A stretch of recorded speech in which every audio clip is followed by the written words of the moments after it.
Hi hello everyone, welcome to యక్షిష్టి creative hub. నేను మీ స్వాతి ప్రభాకర్.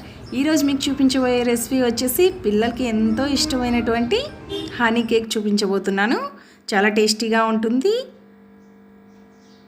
అండ్ ఎవరైనా చేసేయచ్చు. సింపుల్గా కూడా చేసేసుకోవచ్చు. ఇంట్లో అన్నీ దొరికే వాటితోనే. ఇప్పుడు ఎలా తయారు చేయాలో చూసేద్దాం.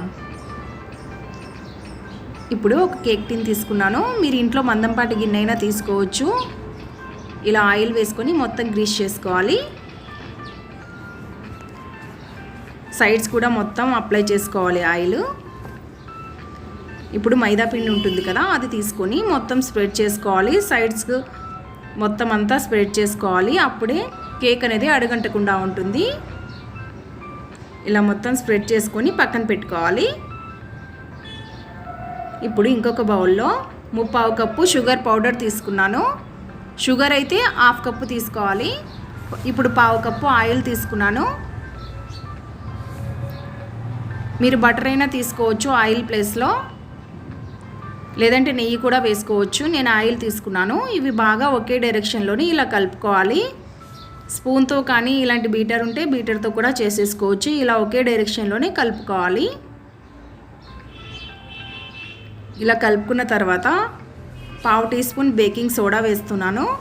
అలాగే 1 స్పూన్ బేకింగ్ పౌడర్ వేస్తున్నాను. ఈ రెండు లేకపోతే ఈనో ఉంటుంది కదా, అదొక ప్యాకెట్ వేసుకోవచ్చు. ఇప్పుడు 1 స్పూన్ వెనీలా ఎసెన్స్ వేస్తున్నాను. వెనీలా ఎసెన్స్ లేకపోతే ఇలాచీ పౌడర్ ఉంటుంది కదా, అది వేసుకోవచ్చు, మీ ఆప్షను. ఇవన్నీ కలుపుకోవాలి. ఇప్పుడు 1 కప్పు పాలు యాడ్ చేస్తున్నాను. ఇవన్నీ బాగా మిక్స్ చేసుకోవాలి. ఒకే డైరెక్షన్లోనే కలుపుకోవాలి.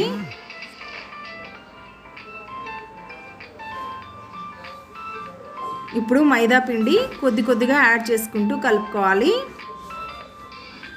కరెక్ట్ కొలతలు తీసుకుంటే పర్ఫెక్ట్గా వస్తుంది కేక్ అనేది, స్పాంజీగా కూడా ఉంటుంది. ఇప్పుడు మైదా పిండి కొద్ది కొద్దిగా యాడ్ చేసుకుంటూ కలుపుకోవాలి. ఇలా మొత్తం ఇలా కలుపుకొని ఇలా కట్ అండ్ ఫోల్డ్ పద్ధతిలో ఇలా కట్ చేసుకుంటూ కలుపుకోవాలి. ఇలా రౌండ్గా ఒకసారిని మధ్యలోకి ఇలా అనుకోవాలి. దీన్ని కట్ అండ్ ఫోల్డ్ పద్ధతి అంటారు. ఒకే డైరెక్షన్లోనే ఇలా కలుపుకుంటే కేక్ అనేది స్పాంజీగా వస్తుంది అండ్ టేస్టీగా కూడా ఫ్లఫీగా కూడా ఉంటుంది. ఈ కన్సిస్టెన్సీలో కలుపుకోవాలి. ఇప్పుడు ముందు గ్రీస్ చేసి పెట్టుకున్నాం కదా కేక్ టిన్, అందులో ఇది వేస్తున్నాను. ఇది వేసుకొని 2 టైమ్స్ అలా ట్యాప్ చేసుకోవాలి. వాటర్ బబుల్స్ ఏమైనా ఉంటే వెళ్ళిపోతాయి. ఇప్పుడు స్టవ్ ఆన్ చేసుకొని ఒక కడాయి హీట్ చేసుకున్నాను. ఇందులో 1 కప్పు సాల్ట్ వేస్తున్నాను. ఇంతకుముందు వేసానండి ఈ సాల్ట్. 2-3 టైమ్స్ వాడుకోవచ్చు ఈ సాల్ట్. ఇప్పుడు ఒక స్టాండ్ పెట్టేసుకుంటున్నాను. ఇందులో మూత పెట్టేసి ఒక 5 మినిట్స్ ఫ్రీ హీట్ చేసుకోవాలి దీన్ని. ఇప్పుడు 5 మినిట్స్ తర్వాత మూత తీసేసి ముందుగా కలిపి పెట్టుకున్నాం కదా ఇది కేక్ టిన్, ఇందులో పెట్టేసుకోవాలి. పెట్టేసుకొని మూత పెట్టుకోవాలి. ఇది ఒక 40-45 మినిట్స్ బేక్ చేసుకోవాలి. 45 మినిట్స్ తర్వాత చూద్దాం. ఇప్పుడు ఒక టూత్ పిక్తో లేదంటే నైఫ్ ఉంటే నైఫ్తో అయినా ఇలా పెట్టేసుకొని చూసుకోవాలి. అంటుకోకుండా వచ్చింది. కేక్ పర్ఫెక్ట్గా బేక్ అయిపోయింది. ఇప్పుడు దీన్ని బయటికి తీస్తున్నాను. ఇది కంప్లీట్గా కూల్ అయిన తర్వాతే ఒక నైఫ్ తీసుకొని సైడ్స్ అనేవి ఇలా మొత్తం ఒకసారి అలా అనుకుంటే నీట్గా వచ్చేస్తుంది కేకు. వేడిగా ఉన్నప్పుడు తీసుకోకూడదు, కొంచెం చల్లగా అయిన తర్వాత అయితే నీట్గా వచ్చేస్తుంది. ఇప్పుడు ఒక ప్లేట్ తీసుకొని దీన్ని ఇలా రివర్స్ చేసుకొని ఒకసారి అలా కొట్టేస్తే పర్ఫెక్ట్గా వచ్చేసింది కేక్. అస్సలు ఏమాత్రం అంటుకోలేదు, నీట్గా వచ్చేసింది అండ్ ఫ్లఫీగా కూడా ఉంది, స్పాంజీగా. చూడండి, సైడ్స్ కూడా ఏమాత్రం అంటుకోలేదు.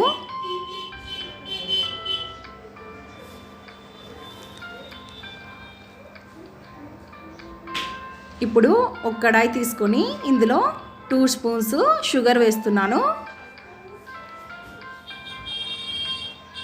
అలాగే ఇందులో పావు కప్పు వాటర్ వేస్తున్నాను.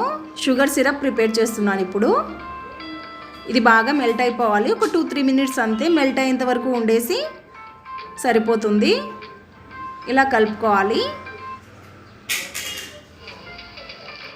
ఇది మెల్ట్ అయిపోయింది. ఇప్పుడు స్టవ్ ఆఫ్ చేసుకొని 1 స్పూను తేనె వేస్తున్నాను. వేసేసి బాగా కలుపుకోవాలి. షుగర్ సిరప్ రెడీ అయిపోయింది. ఈ కన్సిస్టెన్సీ ఉండాలి. ఇప్పుడు కేక్ ఒక టూత్పిక్ కానీ నైఫ్తో కానీ చిన్న చిన్నగా ఇలా గుచ్చుకోవాలి. అక్కడక్కడ ఇలా చేసేస్తే మొత్తం షుగర్ సిరప్ అనేది కేక్ లోపల వరకు వెళ్ళి స్పాంజీగా వస్తుంది అండ్ టేస్టీగా కూడా ఉంటుంది. ఇప్పుడు ముందుగా ప్రిపేర్ చేసుకున్నాం కదా షుగర్ సిరప్, అది మొత్తం దీనికి అప్లై చేసుకోవాలి.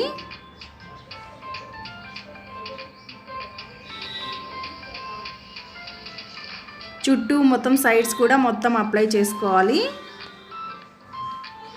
బ్రష్తో కానీ లేదంటే స్పూన్తో కూడా, మీ దగ్గర బ్రష్ లేకపోతే స్పూన్తో అయినా ఇలా స్ప్రెడ్ చేసుకోవచ్చు. మొత్తం ఈవెన్గా స్ప్రెడ్ చేసుకోవాలి. ఇప్పుడు అదే కడాయిలోని మిక్స్డ్ ఫ్రూట్ జామ్ ఉంటుంది కదా,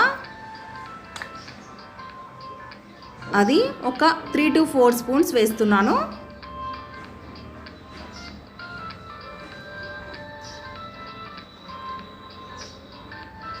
ఇలా వేసుకొని ఇది కొంచెం మెల్ట్ అయ్యేంత వరకు ఉండాలి. ఒక 2 మినిట్స్ కల్లా మొత్తం మెల్ట్ అయిపోతుంది. బాగా కరిగిపోవాలి ఇది. ఇది మెల్ట్ అయిపోయింది. ఇప్పుడు స్టవ్ ఆఫ్ చేస్తున్నాను. స్టవ్ ఆఫ్ చేసిన తర్వాతే తేనె వేస్తున్నాను. 1 స్పూన్ తేనె వేసి మొత్తం కలుపుకోవాలి. ఇది రెడీ అయిపోయింది. ఇప్పుడు ఇది వేడిగా ఉన్నప్పుడే కేక్ మీద అప్లై చేసుకోవాలి. చల్లగా అయితే గట్టిగా అయిపోతుంది. ఇలా చేసిన వెంటనే మొత్తం స్ప్రెడ్ చేసుకోవాలి కేక్ మీద,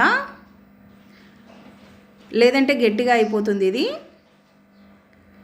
ఇలా మొత్తం ఈవెన్గా స్ప్రెడ్ చేసుకోవాలి. చాలా కలర్ఫుల్గా ఉంది కదా. ఇలా మొత్తం సైడ్స్ కూడా మొత్తం అప్లై చేసుకోవచ్చు.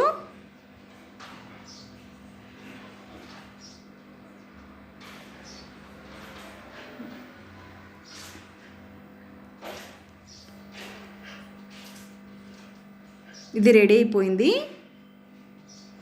ఇప్పుడు దీన్ని విప్పింగ్ క్రీమ్తో డెకరేట్ చేస్తున్నాను.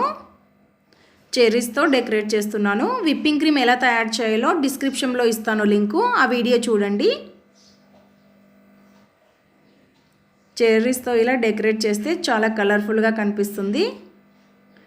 యమ్మీ and tasty honey cake ready అయిపోయింది. మీరు కూడా ట్రై చేయండి అండ్ ఎలా ఉందో కూడా కామెంట్ సెక్షన్లో తప్పకుండా టైప్ చేయండి.